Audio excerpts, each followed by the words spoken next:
If you can't do this, you have 10 times the risk of falling. You want to know what it is? Here's what you need to know. As people get older, they want to reduce the risk of falling. They think a lot of it has to do with balance, and yet balance has a little bit to do with it, but it's not the main reason. The main reason is loss of strength.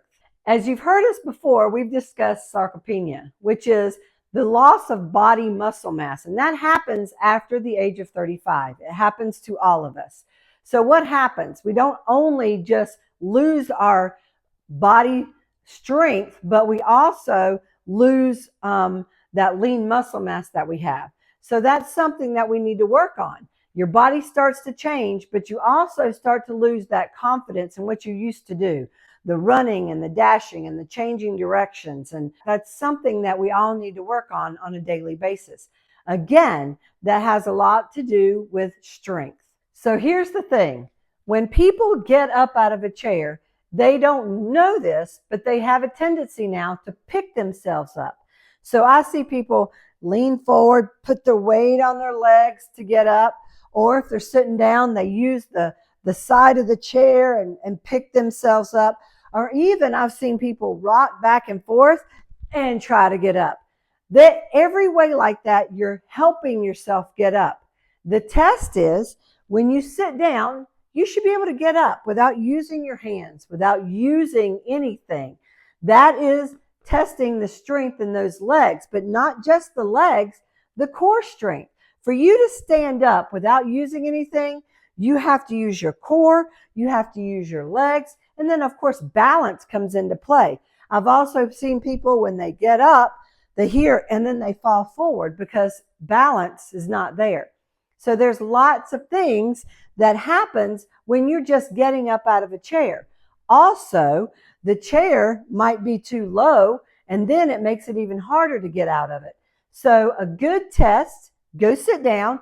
If you can get up out of the chair without using your hands and feel confident, that's great, because that right there says that if you fell, you would have less of a chance to remain in the hospital for a long time, or if you break a bone, you have a better chance of getting out and recovering a lot easier.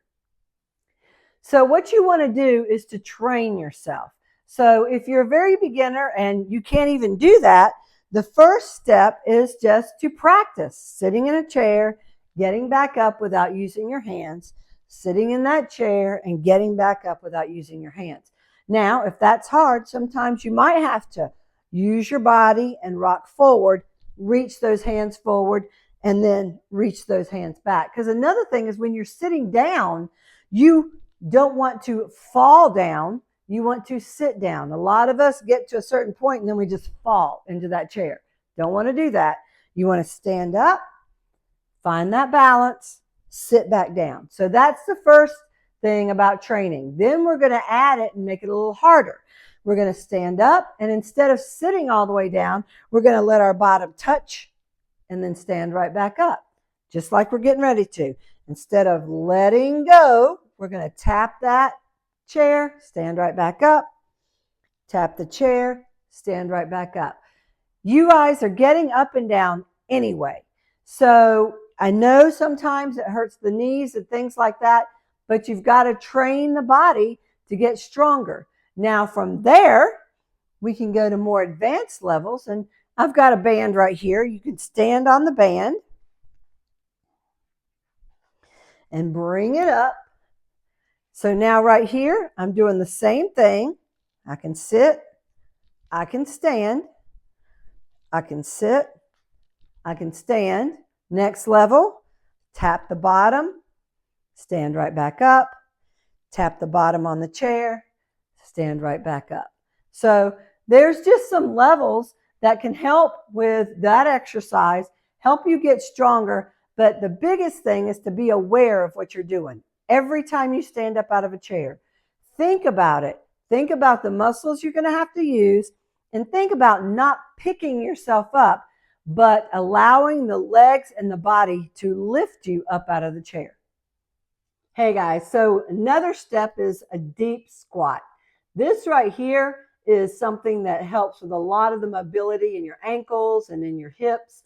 And this is what I do. It's taken me a while to get to this point, but I have grandkids and I constantly see them playing on the floor and getting up and down. And if you look at little children, that's how they do it. They just squat down right here, play on the floor, get back up and walk away. So this is another way to help develop it, but it's not just about the strength in the legs, it's the strength in everything. Your hips, your knees, again, your core. And it takes a while to develop this. You might start off with heels up, toes right here, and see how much higher I can get when I pick up my heels. Then when you start taking those heels down, it takes it a little deeper. This is a great way to start off. You don't have to stand straight up from this. If you can just get in this position, that's a plus. From there, then you work on getting up out of that position and then going right back down. This is also a position you might use if you're gardening, weeding that, those weeds out of the garden, or planting, or just doing something where you're on the floor. This is a good way to strengthen the body in the process of whatever you're doing. So a deep sit squat, that's the next level. So all these progressions are going to help. They're going to help with improving your balance, improving your mobility, improving your strength, and it'll help you just get up out of that chair without using the hands. Just keep working at it. Start from the beginning and see how far you can go. If you want to learn more about content like this or like the information, if you like content and information like this, if you like content, for more information, I can't say for what, subscribe to our channel. If you want to learn more about our online community, the link is in the description. See ya.